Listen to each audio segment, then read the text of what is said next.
అది 2022 పంజాబ్ రాష్ట్రంలోని ఉగోకే ప్రాంతం. అక్కడి గవర్నమెంట్ స్కూల్ కి ఎమ్మెల్యే వస్తున్నారని తెలిసి టీచర్స్ అంతా హడావిడిగా ఉన్నారు. స్టేజ్ వేసి ఘనంగా ఏర్పాట్లు చేశారు. పిల్లలందరూ కుర్చీలో కూర్చున్నారు. ఇంతలో ఎమ్మెల్యే కారు రానే వచ్చింది. మొదట వెనుక సీట్ల నుంచి సెక్యూరిటీ వచ్చి కారు ముందు డోర్ తీశాడు. అందులోంచి ఎమ్మెల్యే దిగాడు. పేరు లాబ్ సింగ్. ఆయన్ని చూడగానే ఆ స్కూల్ ప్రిన్సిపల్ బోకే ఇచ్చి సాదరంగా ఆహ్వానించారు. మీటింగ్ మొదలైంది. కాసేపు పిల్లలలో స్ఫూర్తిని నింపే మాటలు చెప్పారాయన. ఈ మాటలన్నీ స్కూల్ పిల్లల వెనకాల ఓ స్వీపర్ శ్రద్ధగా వింటుంది. ఆ మాటలు వింటుంటే ఆమెకి కన్నీళ్లు ఆగడం లేదు. ఎందుకంటే స్టేజ్ పై స్పీచ్ ఇస్తున్న ఎమ్మెల్యే ఎవరో కాదు, ఈవిడ కొడుకే.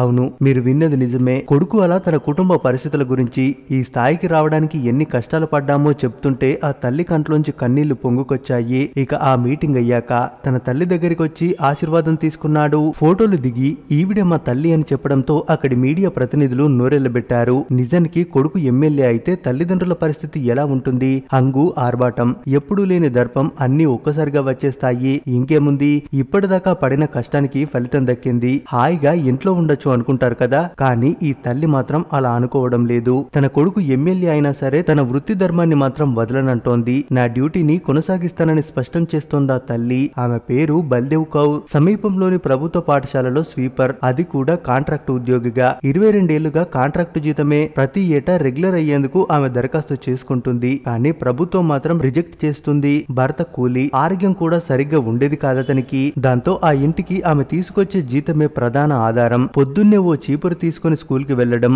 ఆవరణంతో పాటు క్లాస్ రూమ్స్ అన్ని క్లీన్ చేయడం, లాంగ్ బెల్ కొట్టేదాకా అక్కడే ఉండి ఇంటికి వచ్చేయడం, అదే ఆమె దినచర్య. ఆ వచ్చే జీతంతోనే కుటుంబ పోషణతో పాటు కొడుకుని కూడా మంచి చదువులు చదివించింది. కానీ చదువుకు తగ్గ ఉద్యోగాలేవి రాకపోవడంతో లాబ్ సింగ్ ఊర్లోనే ఓ చిన్న మొబైల్ షాప్ లో పనిచేసేవాడు. తర్వాత తనే సొంతంగా ఓ షాప్ పెట్టుకున్నాడు. వేన్నీళ్లకు చన్నీళ్లు తోడు అన్నట్టుగా అమ్మ జీతానికి తన సంపాదన కాస్త తోడు. ఇక ఆర్థికంగా జీవితంలో ఎన్నో కష్ట నష్టాలు చూసిందామె. కొన్నేళ్ల క్రితం లాబ్ సింగ్ కు పెళ్లి కూడా చేసేసింది. కోడలి పేరు వీర్పాల్ కౌర్, బట్టలు కుడుతుంది. ఇక లాబ్ సింగ్ కి కళ్ళ ముందు అన్యాయం జరుగుతుంటే చూసి తట్టుకునే ఓపిక లేదు. ఎవరైనా సరే, ఎంత పెద్దవారైనా సరే ప్రశ్నిస్తాడు. ఆ చురుకుదనమే ఆయన్ని రాజకీయాల వైపు అడిగేసేలా చేసింది. ఆప్ పార్టీలో చేరిన తక్కువ కాలంలోనే మంచి స్థాయికి ఎదిగాడు.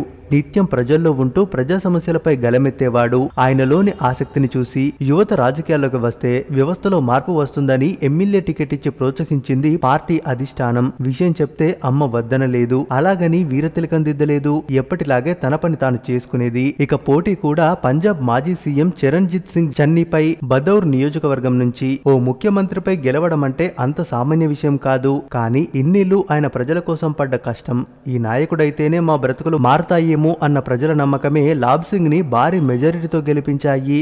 ఇంకేముంది, ఎన్నడూ లేని జనాలు, నేతలంతా లాబ్ సింగ్ ఇంటికి క్యూ కట్టారు.